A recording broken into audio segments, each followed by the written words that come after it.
Ibu bapak, saudara-saudari yang terkasih, para suster, frater dan bruder yang dicintai Tuhan, berjumpa kembali dengan program Api Karunia Tuhan, edisi baru, edisi pengantar Kitab Suci Perjanjian Lama. Dalam kesempatan edisi baru ini, Bapak Kardinal akan menyampaikan kepada kita cara membaca Kitab Suci Perjanjian Lama. Akan diuraikan tentang siapa pengarang kitab-kitab suci Perjanjian Lama.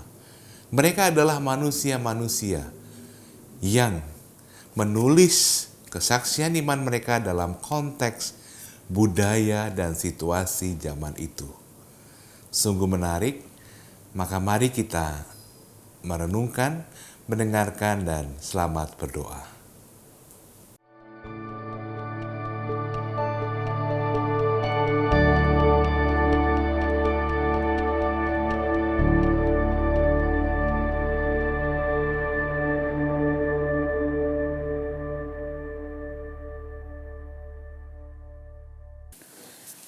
Saudari-saudara sekalian, dalam perjumpaan yang lalu kita sudah menyelesaikan percakapan tentang perjanjian baru. Yang terakhir kita bicarakan adalah tulisan terakhir kitab Wahyu. Sekarang kita akan mulai dengan perjanjian lama. Itu artinya mulai dari kitab Kejadian, kitab yang pertama. Namun sebelum kita mulai dengan mempercakapkan tulisan-tulisan yang bermacam-macam di dalam perjanjian lama itu, saya merasa perlu untuk memberikan sedikit atau banyak pengantar.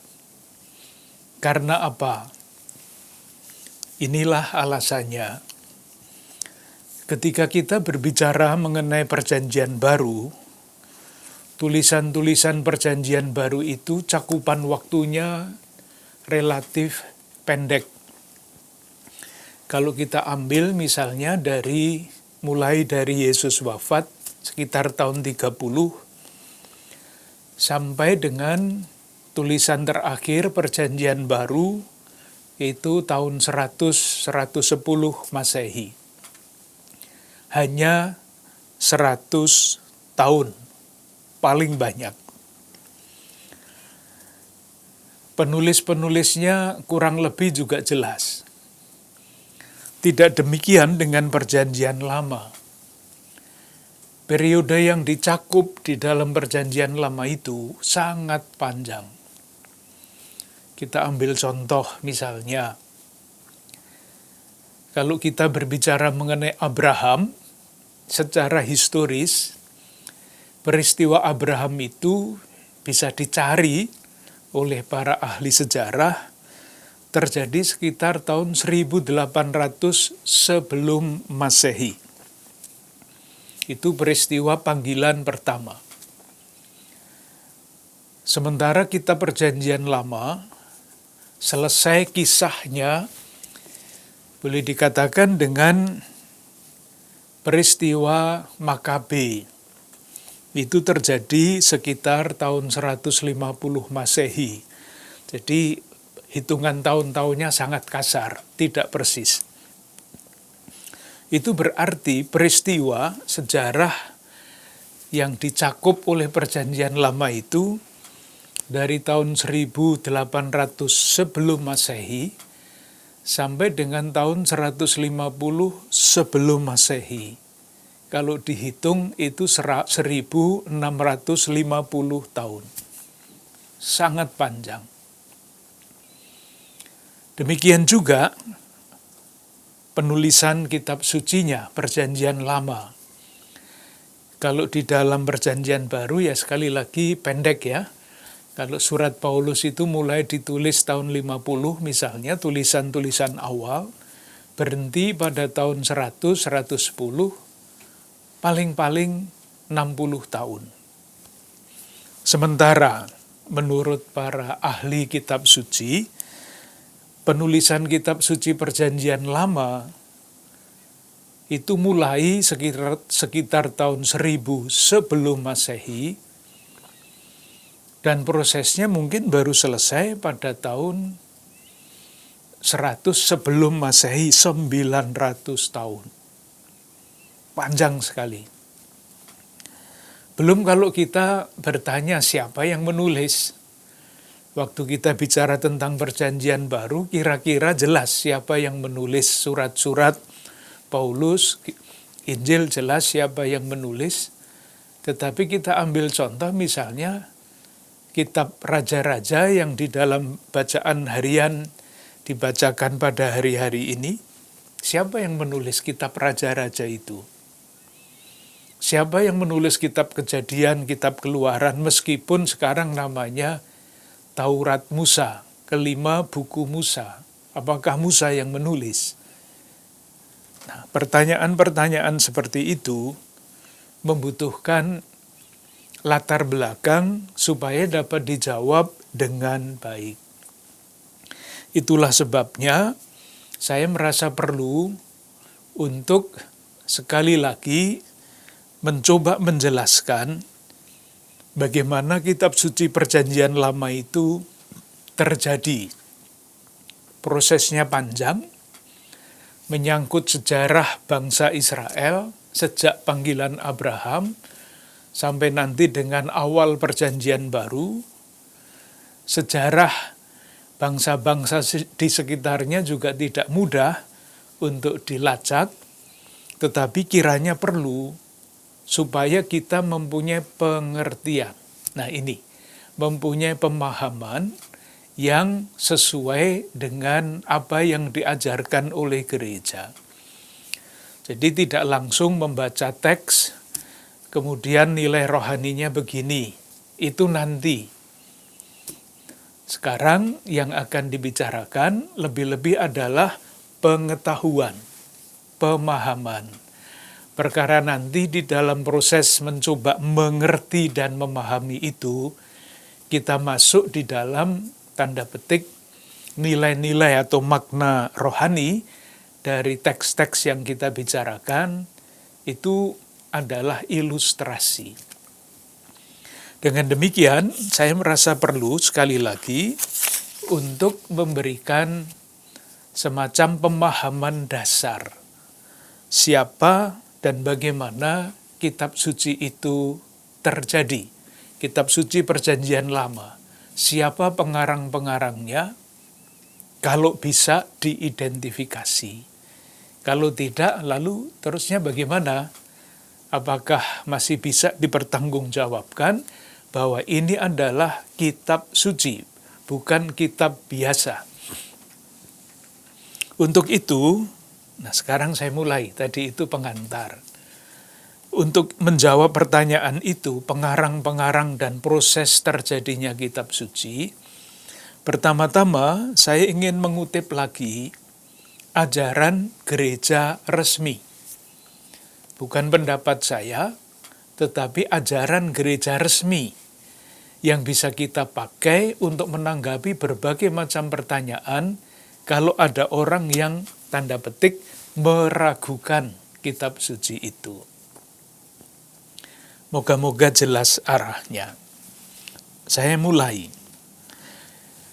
Untuk menjawab pertanyaan siapakah pengarang kitab suci, ada ajaran resmi gereja yang terdapat di dalam konstitusi dogmatis mengenai wahyu ilahi, Dei Verbum, artikel 11. Ini kuncinya. Dulu pernah kita bicarakan, dulu. Waktu kita bicara mengenai Dei Verbum, sekarang diulang supaya semakin jelas. Saya bacakan teksnya begini. Yang diwahyukan oleh Allah dan yang termuat serta tersedia dalam kitab suci telah ditulis dengan ilham Roh Kudus. Nah, kata ini, ilham Roh Kudus menjadi kunci. Sebab Bunda Gereja yang kudus, berdasarkan iman para rasul, memandang kitab-kitab Perjanjian Lama maupun Perjanjian Baru secara keseluruhan, beserta semua bagian-bagiannya, sebagai buku-buku yang suci dan kanonik, karena ditulis dengan ilham Roh Kudus, dan mempunyai Allah sebagai pengarangnya. Jadi kalau ditanyakan, siapa yang mengarang kitab suci? Jawaban pertama, menurut ajaran resmi gereja ini adalah Allah sebagai pengarangnya. Serta dalam keadaannya demikian itu diserahkan kepada gereja. Itu baru bagian pertama dari ajaran resmi gereja. Nah, sekarang bagian yang kedua, masih dari artikel yang sama. Tetapi dalam mengarang kitab-kitab suci itu, Allah memilih orang-orang yang digunakannya.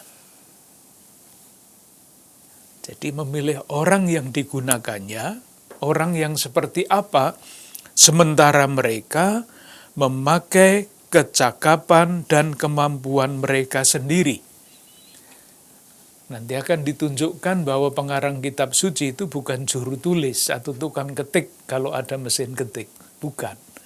Mereka memakai kecakapan dan kemampuan mereka sendiri.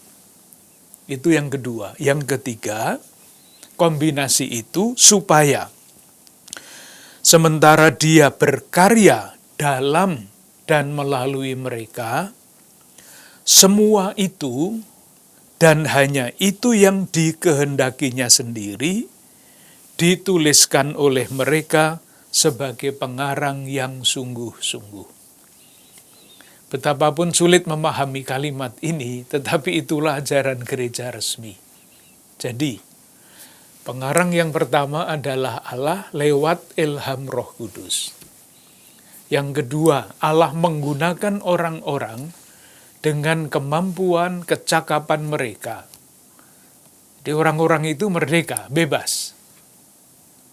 Tetapi, nah ini, kombinasi antara Allah sebagai pengarang dan manusia yang merdeka sebagai pengarang itu menghasilkan, saya kutip, semua itu dan hanya itu. Jadi bukan yang lain-lain.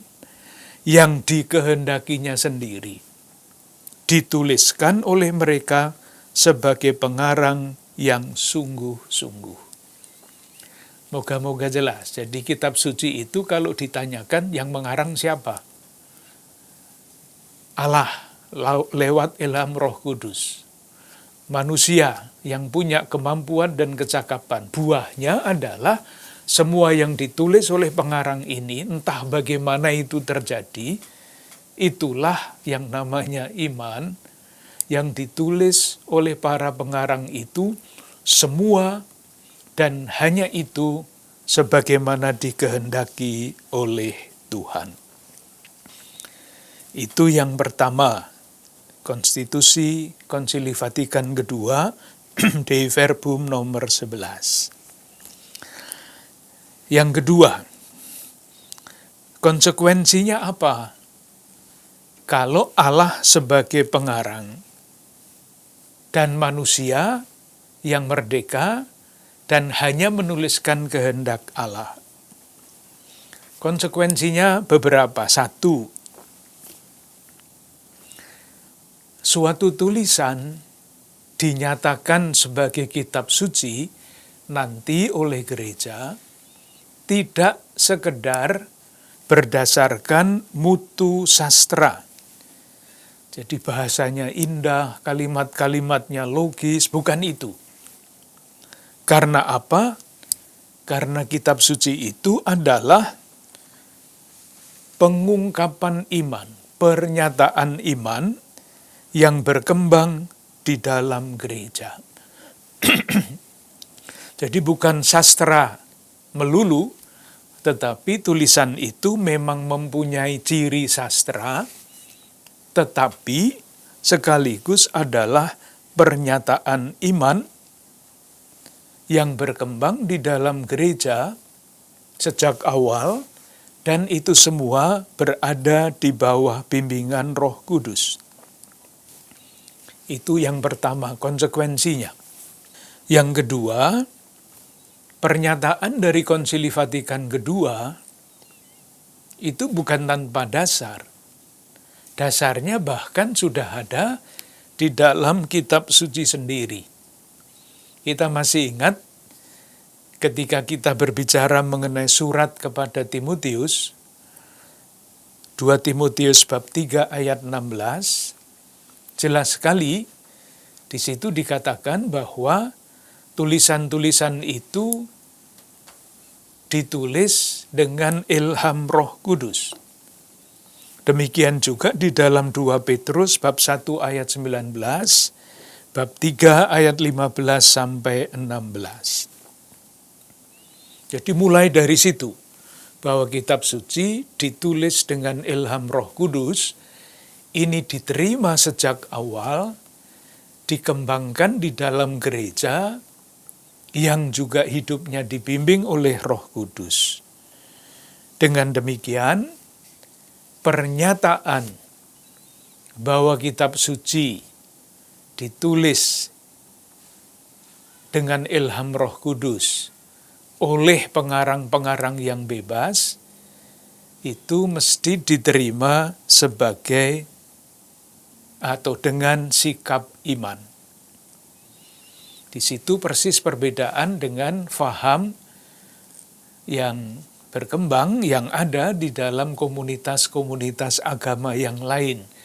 Jadi faham tentang kitab suci kita, kitab suci Katolik, sangat jelas ditegaskan di dalam konstitusi dogmatis mengenai wahyu ilahi itu. Dengan demikian, meskipun yang menulis adalah orang-orang tertentu, kita mengatakan kitab suci adalah sabda Allah. Itu yang kedua. Yang ketiga, kalau demikian, peranan pengarang itu apa?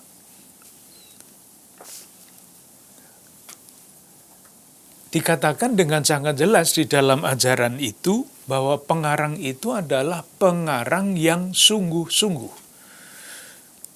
Artinya apa? Tadi sudah disinggung gambarannya, pengarang itu bukan alat mati di tangan Allah. Bukan. Jadi kalau misalnya Allah mengarang dan manusia itu adalah alat tulis, alat mati, kan dia tidak menentukan apa-apa ini alat tulis ini. Kalau saya mau menulis A ya jadinya A. Nah, pengarang kitab suci itu bukan seperti itu, bukan sekedar alat tulis di tangan Allah. Melainkan pengarang yang sungguh-sungguh. Yang kedua, kalau bukan alat tulis apa? Kemungkinan yang kedua yang lebih baik adalah juru tulis. Bukan juga. Karena juru tulis itu hanya menulis apa yang dikatakan oleh orang lain. Menulis yang dibisikkan oleh Roh Kudus misalnya. Bukan seperti itu. Mereka adalah pengarang yang sesungguhnya. Oleh karena itu, karena pengarang itu adalah pengarang yang sesungguhnya, kemampuan mereka berbeda-beda. Jangan heran kalau nanti membaca bagian kitab suci, itu ada bagian yang indah, tetapi juga ada bagian yang kalimat-kalimatnya itu tidak bagus. Itu bisa dicek oleh para ahli khususnya kalau membaca teks yang asli. Kalau perjanjian lama ya teks Ibrani, perjanjian baru ya teks Yunani. Kita percaya saja kepada para ahli itu. Kita ambil contoh ya, mau contoh perjanjian lama atau perjanjian baru. Kita ambil dua-duanya. Kita melihat kitab Ayub. bab 39. Ayub bab 39. Di mana Ayub? Untuk menunjukkan bahasa yang indah. Indahnya juga agak susah, karena ini sudah diterjemahkan ke dalam bahasa Indonesia. Tapi masih kelihatan keindahannya. Kitab Ayub bab 39, ayat 22 sampai 28 misalnya. Saya bacakan. Engkaukah yang memberi tenaga kepada kuda? Engkaukah yang mengenakan surai pada tengkuknya? Nah, ini kan sudah bahasa yang bukan biasa ya, bahasa yang indah. Engkau itu Tuhan mengenakan surai pada tengkuk kuda. Engkaukah yang membuat dia melompat seperti belalang? Imajinasinya kan sangat indah ya. Masa kuda kok melompat seperti belalang itu kan? Kalau bukan seniman mana bisa? Kuda ya kuda, bukan belalang. Ringkiknya yang dahsyat mengerikan. Ia menggaruk tanah lembah dengan gembira. Dengan kekuatan ia maju menghadapi senjata. Ini kalau bukan seorang yang bermain bahasa, pandai bermain bahasa, bermain kata, tidak mungkin keluar kata-kata seindah seperti ini. Dalam bahasa Indonesia pun kelihatan. Salah satu contoh dari Perjanjian Baru, bahasa yang tidak bagus. Nah, ini tidak terdapat di dalam teks bahasa Indonesia, tetapi terdapat di dalam teks asli. Markus bab 3 ayat 31 sampai 35. Ini terjemahannya sudah diperbaiki. Kalau nanti sempat membaca teks asli, tidak baiknya di mana? Ini kan hanya berapa ayat ini? 4 ayat. Kalau dibaca teks aslinya, dipakai kata dan 13 kali. Saya sudah mengeceknya. Nah, kalau suatu kalimat di dalam suatu tulisan terlalu banyak dannya itu loh, kok dan terus. Biasanya kalau di dalam karya tulis, entah skripsi, entah apa, terlalu banyak dan ya dicoreti dannya itu. Dipakai kalimat baru atau apa, tapi jangan terlalu banyak pakai dan. Yang tidak pada tempatnya. Misalnya seperti itu. Dengan demikian, kita bisa melihat perbedaan-perbedaan antara para pengarang itu.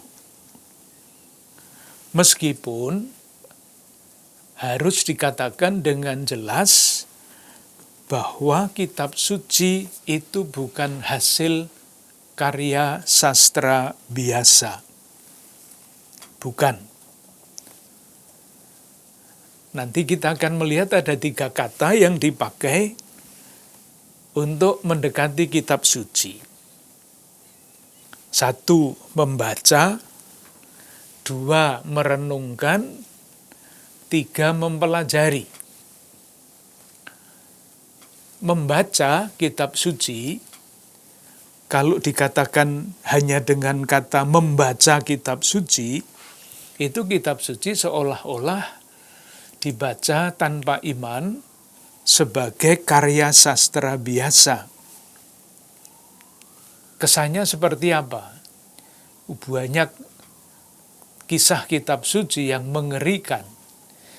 Misalnya ketika Rasul mengutuk Ananias dan Safira, mati di tempat karena menyembunyikan yang semestinya diserahkan kepada para rasul, kan mengerikan. Belum lagi kalau cerita-cerita perang, lalu semua yang ditahan, ditawan itu dibunuh dan sebagainya, mengerikan sekali. Kalau hanya dibaca dengan cara itu, membaca kitab suci. Apalagi kalau kita ingat, membaca kitab Wahyu itu susahnya bukan main. Ini maksudnya apa? Gambaran-gambaran seperti itu. Itu membaca. Yang kedua adalah merenungkan. Nah, kalau kita membaca kitab suci dan kemudian merenungkan itu pasti dengan sikap iman. Kitab suci adalah Allah yang berbicara, menyapa kita sebagai sahabat, mengundang kita masuk di dalam persekutuan dalam hidup Allah. Nah, yang ketiga adalah mempelajari. Ini lain lagi. Kalau membaca, ya membaca begitu saja. Kalau mempelajari, memandang teks kitab suci ini pertama-tama sebagai tulisan yang ditulis pada waktu tertentu, pada zaman tertentu, dan sebagainya, untuk menjawab pertanyaan. Teks ini berbunyi begini, dengan maksud apa ditulis? Jadi bukan kalau merenungkan kitab suci itu gampangannya, apa arti teks ini bagi saya sekarang sebagai orang beriman. Kalau mempelajari dengan sikap kritis, kita bertanya apa yang dimaksudkan oleh penulis yang adalah orang yang hidup dalam zaman tertentu, menghadapi jemaat tertentu, menulis begini, ini maksudnya apa? Dengan demikian, kita perlu untuk mempelajari. Nah, berdasarkan ini mempelajari, manusia itu, pengarang itu, yang mempengaruhi dia menulis itu apa saja. Tadi kan kalau disebut yang menulis kitab, yang mengarang kitab suci itu adalah Allah lewat ilham Roh Kudus. Lah, manusia yang dipakai oleh Allah itu manusia yang seperti apa? Itulah yang akan kita cari. Misalnya, nanti akan kita lihat manusia itu hidup di dalam zaman tertentu. Manusia itu hidup di dalam budaya tertentu, dan seterusnya. Kita akan lihat satu persatu. Yang pertama, manusia yang dipakai oleh Allah itu hidup di dalam zaman tertentu. Kita coba lihat apa ini maksudnya, lalu kemudian kita cari contohnya seperti apa. Zaman tertentu. Tadi sudah kita katakan bahwa kitab suci itu ditulis antara tahun 1000 sebelum Masehi sampai tahun 100 Masehi. 1100 tahun. Nah, silahkan membayangkan periode 1100 tahun itu sejarah mengalami apa? Yang dikatakan mengenai sejarah mengalami apa itu pasti menyangkut wilayah dan menyangkut tanda petik bangsa tertentu. Kita semua tahu kitab suci Perjanjian Lama itu menyangkut wilayah Timur Tengah. Sekarang Irak, Israel, Mesir, Lebanon, yang zaman sekarang. Nah, zaman dulu namanya Irak belum ada, dulu namanya Babilonia. Pada zaman itu apa yang terjadi dan perkembangannya seperti apa? Itu yang harus kita teliti. Atau misalnya kalau mau lebih mudah saja ya, dalam perkembangan zaman, dari tahun keluaran dari Mesir sekitar abad ke-13 sebelum Masehi, sampai dengan zaman kerajaan Daud itu ada 300 tahun. Selama itu, umat Allah Perjanjian Lama mengembara di padang gurun, masuk tanah Kanaan, ada hakim-hakim, baru kemudian ada raja. Zaman Salomo, Daud Salomo abad ke-10 sebelum Masehi. Sementara kerajaan itu hancur-hancuran, umat Allah Perjanjian Lama dibuang ke Babilonia abad ke-6 sebelum Masehi. Latar belakang seperti ini mempengaruhi penulisan dan pengertian teks kitab suci. Daripada saya berteori, saya memberikan contoh saja. Banyak hal yang tidak bisa kita selidiki sendiri.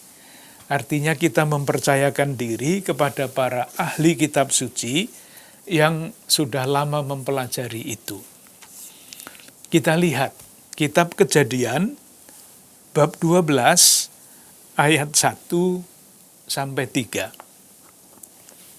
Ini panggilan Abraham. Panggilan Abraham itu kalau diletakkan di dalam sejarah, nanti akan kita lihat sejarah itu seperti apa. Itu terjadi sekitar tahun 1800 sebelum Masehi. Bisa dicari di dalam buku sejarah. Nah, bunyinya begini. Berfirmanlah Tuhan kepada Abram, pergilah dari negerimu, dan dari sanak saudaramu, dari rumah bapamu ini ke negeri yang akan kutunjukkan kepadamu. Aku akan membuat engkau menjadi bangsa yang besar, dan memberkati engkau serta membuat namamu masyhur, dan engkau akan menjadi berkat. Aku akan memberkati orang-orang yang memberkati engkau, dan mengutuk orang-orang yang mengutuk engkau. Nah sekarang, dan olehmu semua kaum di muka bumi akan mendapat berkat. Teksnya begini ya. Sekarang muncul pertanyaan, berbagai macam pertanyaan. Apakah atau bagaimana Abraham bisa memahami kata-kata Tuhan, pergilah dari negerimu dan sebagainya? Bagaimana ada pernyataan bahwa olehmu semua kaum di muka bumi akan mendapat berkat? Bahwa engkau akan menjadi bangsa yang besar. Apakah itu ramalan? Apakah itu nubuat? Atau bagaimana? Nah ini ceritanya kita mempelajari kitab suci. Kalau merenungkan kitab suci nanti ceritanya lain. Tetapi kita sedang mempelajari kitab suci. Nah hasilnya ketika mempelajari kitab suci, para ahli itu mengatakan begini. Teks ini ditulis pada zaman Salomo menjadi raja. Jadi meskipun ini ceritanya dari abad kedua, milenium kedua sebelum Masehi, tapi ditulisnya itu pada zaman kerajaan Daud dan Salomo. Nah, ketika Daud dan Salomo menjadi raja itu kan kerajaan Israel menjadi kerajaan yang sungguh-sungguh dahsyat. Oleh karena itu, kalau latar belakangnya sudah seperti itu, lah gampang sekali kan mengatakan engkau menjadi bangsa besar. Ya memang sudah besar. Zamannya Daud, zamannya Salomo itu kerajaannya memang sudah besar. Itu kalau kita mempelajari kitab suci. Jadi latar belakang teks ini adalah zaman Daud dan Salomo menjadi raja, kerajaannya sudah besar. Kok bisa Tuhan mengatakan maaf? Moga-moga saya tidak disalahkan menghujat Tuhan ya. Kok pertanyaannya kok bisa Tuhan maaf? Maksud saya kenapa di sini bisa dikatakan olehmu semua kaum di muka bumi akan mendapat berkat. Kok bisa kepada Abraham sudah dikatakan semua kaum di muka bumi? Ya jawabannya itu, karena kerajaan Salomo, kerajaan Daud itu sungguh sudah kerajaan besar, bangsa-bangsa dari mana-mana yang dikenal pada waktu itu datang ke sana. Sehingga teks ini di balik atau di belakang teks ini adalah kerajaan Daud, kerajaan Salomo yang sudah ramai dikunjungi orang dari berbagai macam bangsa itu. Mereka itu akan mendapatkan berkat lewat Abraham.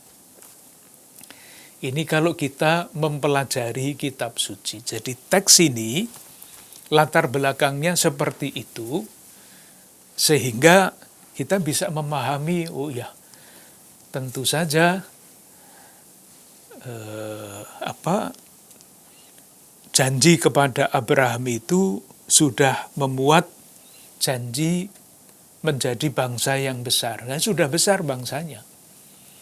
Janji bahwa olehmu semua kaum di muka bumi akan mendapat berkat. Ya, kaumnya sudah datang ke situ, ke kerajaan itu. Sekali lagi kita baru sampai mempelajari kitab suci. Nanti kalau merenungkan lain lagi, ceritanya pasti berbeda. Ini bukan untuk disampaikan di dalam homili di dalam gereja.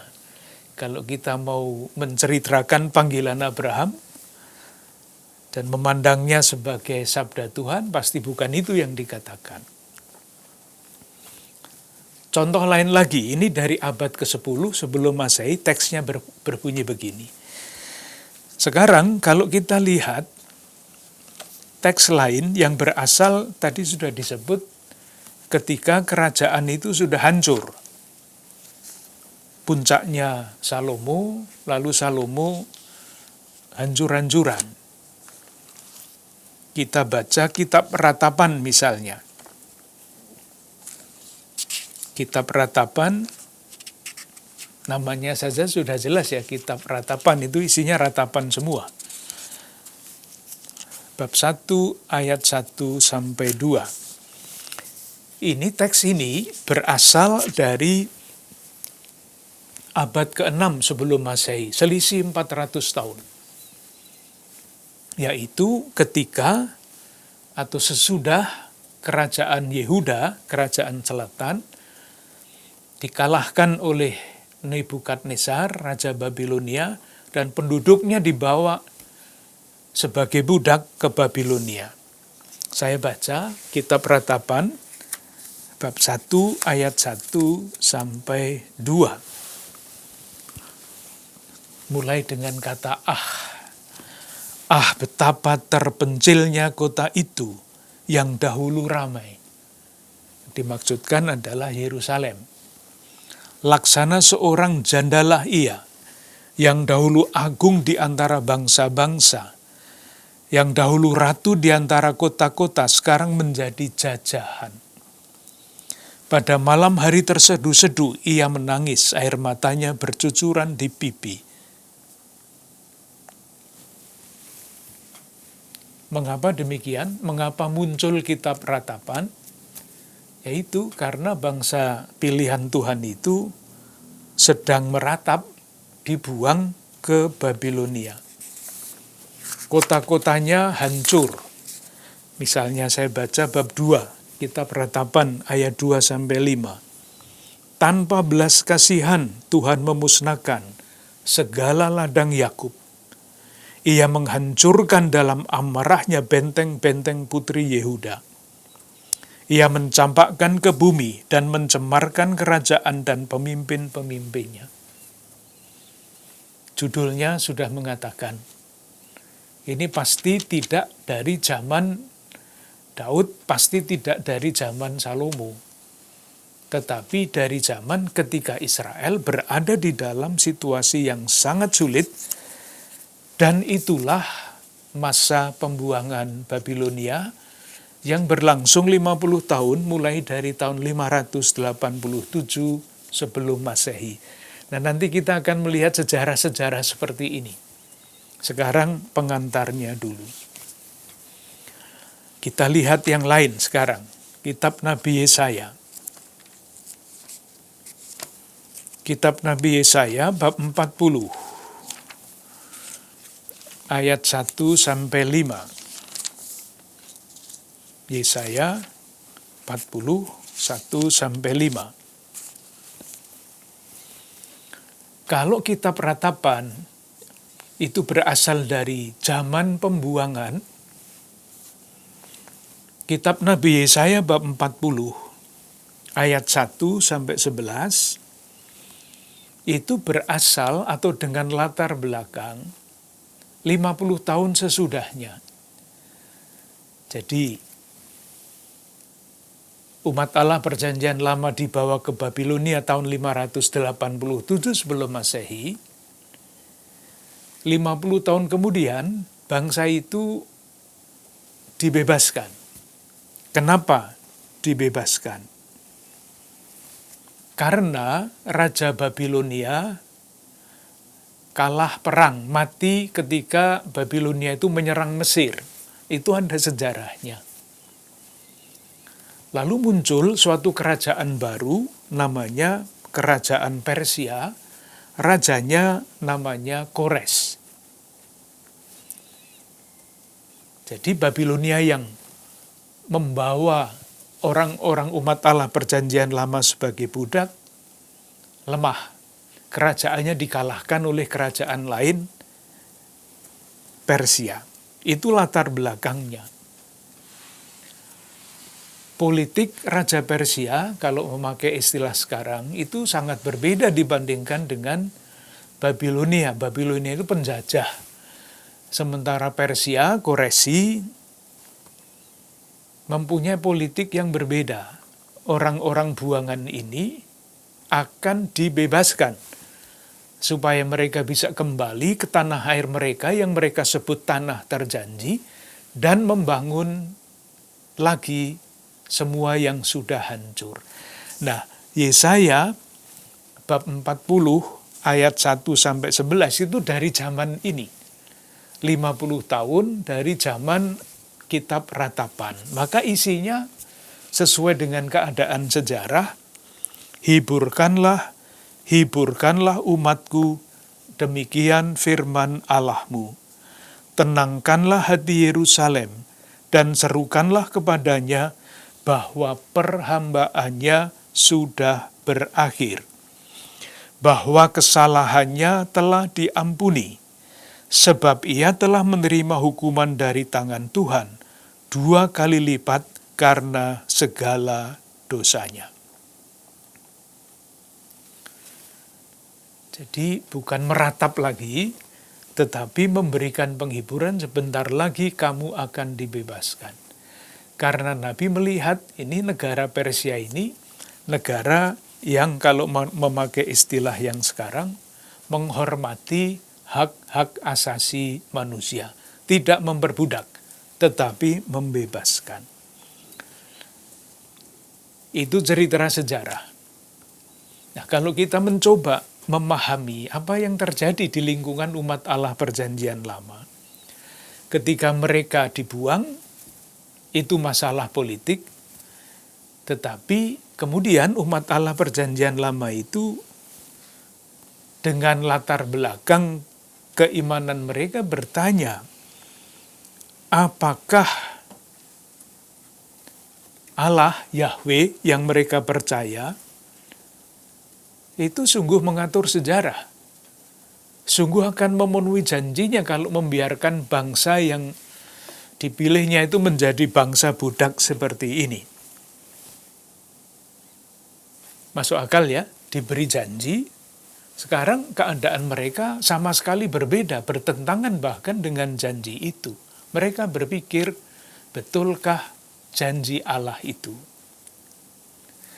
Nah, Yesaya yang menulis bab 40 ayat 1 sampai 11 dan selanjutnya, itu membantu orang-orang perjanjian lama itu untuk berefleksi.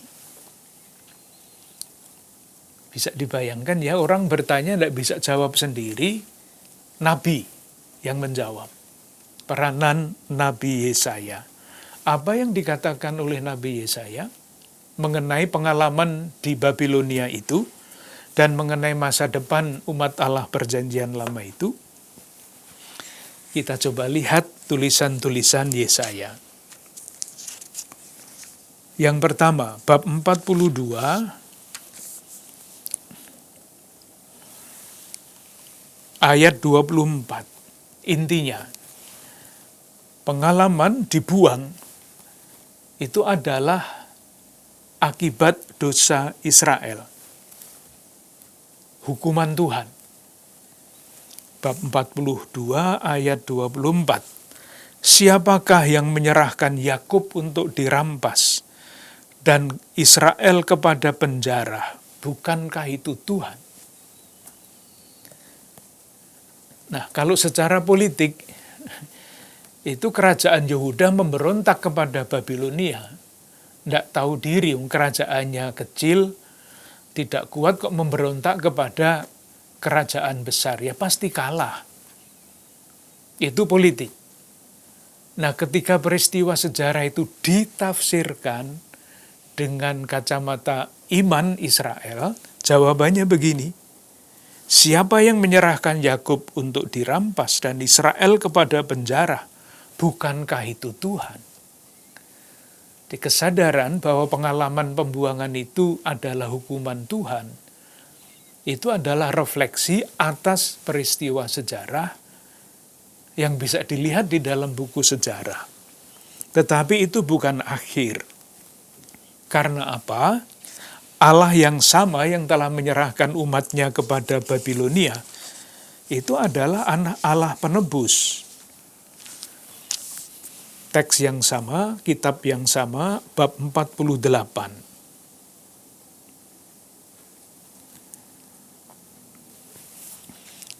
Ayat 10 sampai 11. Sesungguhnya aku telah memurnikan engkau, namun bukan seperti perak. Tetapi aku telah menguji engkau dalam dapur kesengsaraan. Aku akan melakukannya oleh karena aku, ya oleh karena aku sendiri. Sebab masakan namaku akan dinajiskan. Aku tidak akan memberikan kemuliaanku kepada yang lain. Jadi Allah akan menunjukkan kemuliaannya. Kemuliaan yang seperti apa? Ya, kemuliaan seperti yang ditunjukkan ketika Allah membebaskan umatnya dari penjajahan Mesir.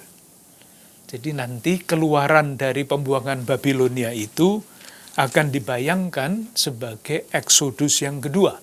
Pembebasan yang lebih dibandingkan dengan pembebasan dari Mesir. Ayat 17, bab 48. Beginilah firman Tuhan penebusmu, yang Maha Kudus Allah Israel. Akulah Tuhan Allahmu, yang mengajar engkau tentang apa yang memberi faedah, yang menuntun engkau di jalan yang harus kau tempuh. Allah penebusmu yang akan melakukan itu. Ayat 20, keluarlah dari Babel, larilah dari Kasdim, beritahukanlah dengan sorak-sorai, kabarkanlah hal ini. Siarkanlah ini sampai ke ujung bumi, katakanlah Tuhan telah menebus Yakub hambanya. Jadi tafsiran atas sejarah, politik, Persia membebaskan, ditafsirkan bukan Persia yang membebaskan, Tuhan yang membebaskan. Caranya membebaskan bagaimana? Nah ini, caranya Allah membebaskan itu adalah dengan menggunakan Kores, Raja Persia itu. Itulah yang dikatakan pada bab 44 kitab Nabi Yesaya ayat 28.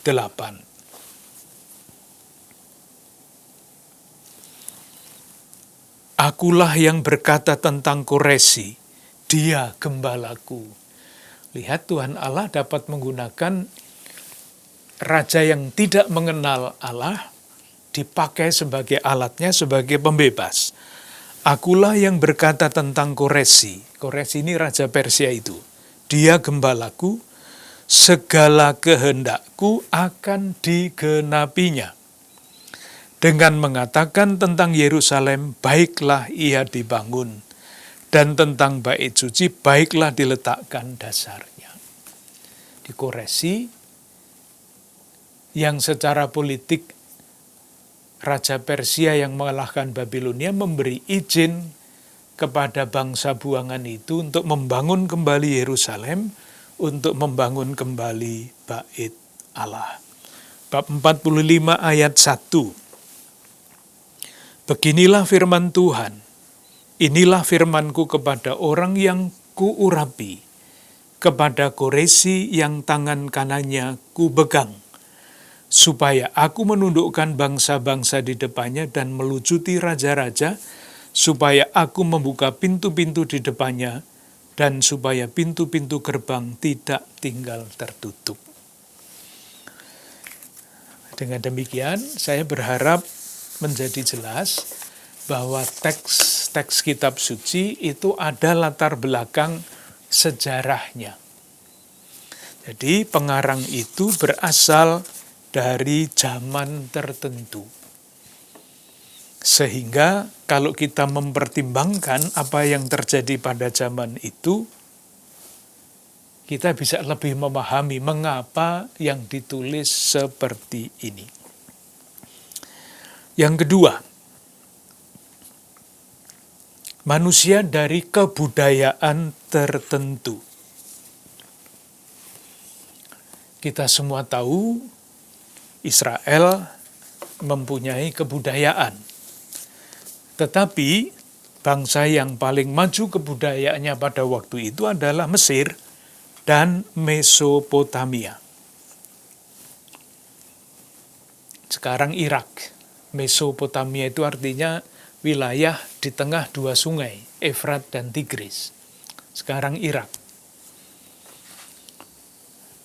Oleh karena itu, kita mesti bertanya kepada para ahli kebudayaan. Dan jawabannya itu diberikan oleh para ahli purbakala, oleh para arkeolog yang mempelajari wilayah-wilayah tertentu, misalnya menggali, dari penggalian bisa ditemukan, kota ini dulu seperti itu. Wilayahnya dibagi menjadi sekian bagian, itu semua keahlian para purbakala. Demikian juga ahli purbakala tidak hanya menggali tanah, tetapi juga mempelajari teks-teks kuno. Nah, sebagai salah satu contoh hasil pembelajaran mereka, kita lihat kitab Keluaran, bab 22, ayat 5 sampai 6. Kitab Keluaran, bab 22 ayat 5 sampai 6. Oh, bab 22 ya, bukan bab 5. Ayat 22. Ini ada peraturan yang berbunyi begini. Peraturannya konkret sekali. Apabila seseorang menggembalakan ternaknya di ladangnya atau di kebun anggurnya, dan ternak itu dibiarkannya berjalan lepas, sehingga makan habis ladang orang lain, maka ia harus memberikan hasil yang terbaik dari ladangnya sendiri, atau hasil yang terbaik dari kebun anggurnya sebagai ganti kerugian. Apabila ada api dinyalakan dan api itu menjilat semak duri, tetapi tumpukan gandum atau gandum yang belum dituai, atau seluruh ladang itu ikut juga dimakan api, maka orang yang menyebabkan kebakaran itu harus membayar ganti kerugian sepenuhnya. Mudah sekali kan ditebak, ini berasal dari periode mana? Pasti bukan dari periode padang gurun. Pasti. Karena di padang gurun orang tidak bercocok tanam, tetapi orang menggembalakan binatang. Jadi periode ini pasti berasal, teks ini, aturan ini pasti berasal dari periode ketika umat Allah Perjanjian Lama sudah masuk ke tanah Kanaan menjadi masyarakat petani yang mulai bertani. Itu satu dari zamannya. Lalu kalau ditanyakan apakah penulis aturan ini berpikir sendiri sehingga menghasilkan begini, ini ada kasus, lalu kasus itu ditulis sebagai aturan. Nah, menurut para ahli arkeologi, ilmu purbakala, ternyata tidak. Yang ditulis di sini itu sama dengan peraturan yang sudah berlaku di lingkungan. Nah, ini bangsa ini juga bangsa yang tidak dikenal lagi sekarang, yang disebut bangsa Hitit, H-I-T-I-T. Nanti dicari di Google itu ketemu bangsa itu siapa. Jadi mereka sudah bertani, mempunyai aturan-aturan hidup sebagai masyarakat bertani, dan peraturan ini, kode Hitit ini, yang diambil alih oleh entah siapa yang menulis kitab Keluaran bab 22 ayat 5-6 ini.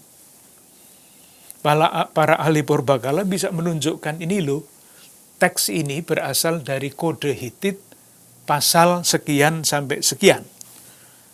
Dikatakan dari pasal 105 sampai dengan pasal 110. Dan itu berarti dari zaman ketika mereka sudah masuk ke tanah Kanaan. 1100 sebelum jadi kerajaan, masih sebagai petani. Satu lagi, Amos, kitab Amos, nabi yang terkenal itu. Kita baca kitab Amos bab 6 ayat 1-7, ini berasal dari zaman mana?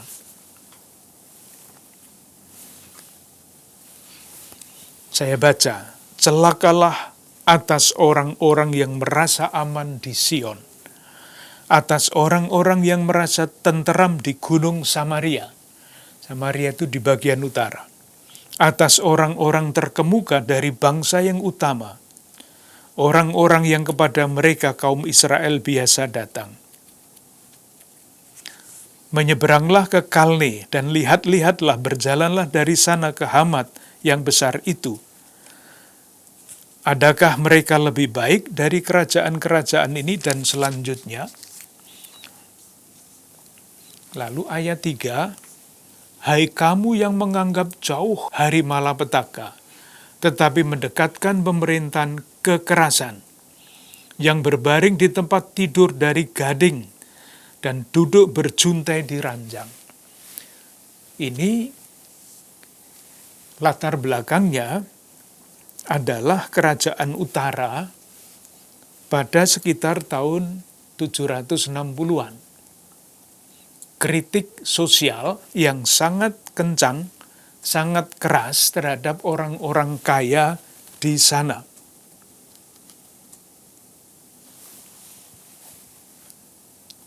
Kita semua tahu Amos sangat keras terhadap masyarakat yang tidak adil ini. Atau bab 5 ayat 7. Hai kamu yang mengubah keadilan menjadi ipuh dan yang mengempaskan kebenaran ke tanah. Jadi situasi itu memunculkan kritik sosial yang sangat terkenal dari Nabi Amos yang dipanggil untuk menyampaikan firman itu. Yang terakhir dari kitab Kebijaksanaan. Nanti kita lihat Kebijaksanaan bab 1 ayat 16. Kitab Kebijaksanaan itu termasuk kitab Deuterokanonika.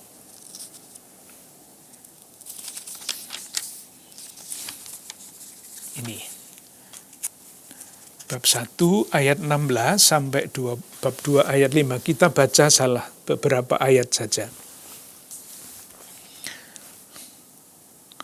Tetapi dengan perbuatan dan kata para fasik telah memanggil maut dan didambakannya sambil memandangnya sebagai sahabat. Mereka mengadakan perjanjian dengannya, oleh karena mereka patut menjadi bagiannya. Karena angan-angannya tidak tepat, maka berkatalah mereka satu sama lain, pendek dan menyedihkan hidup kita ini. Dan pada akhir hidup manusia tidak ada obat mujarab. Seorang yang kembali dari dunia orang mati tidak dikenal. Serba kebetulan kita dijadikan. Dan kelak kita ini seolah-olah tak pernah ada. Asap sajalah nafas di dalam hidung kita. Dan pikirannya merupakan bunga api dari denyut jantung kita. Ini kok namanya kitab kebijaksanaan, tapi kok isinya begini. Nah, siapa kira-kira yang diwakili oleh kata-kata ini? Itu hanya bisa dijawab kalau kita melihat perkembangan kebudayaan. Ini adalah cara berpikir cendekiawan Yahudi yang telah meninggalkan agamanya pada abad pertama sebelum Masehi. Jadi jangan dibayangkan orang Yahudi selalu semuanya adalah orang yang taat kepada Tuhan. Pada abad pertama sebelum Masehi, banyak orang Yahudi yang meninggalkan Yahwisme, agama Yahweh. Ketika mereka meninggalkan agama Yahweh, pandangan mereka menjadi begini ini, sangat pesimis terhadap kehidupan. Jadi kadang-kadang susahnya itu begini, saudari-saudaraku ya.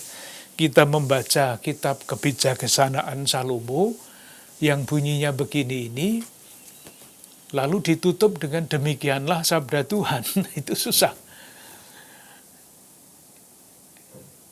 Kalau kita tidak ingat, teks ini berasal dari zaman itu, mengungkapkan cara berpikir orang-orang Yahudi yang sudah meninggalkan agamanya, maka jadi caranya berpikir ya seperti itu.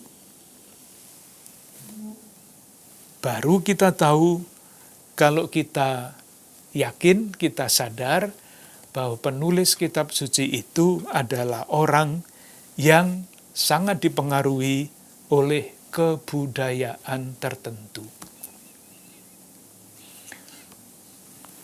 Kita sampai di sini dulu, kita lanjutkan dalam percakapan yang akan datang. Terima kasih.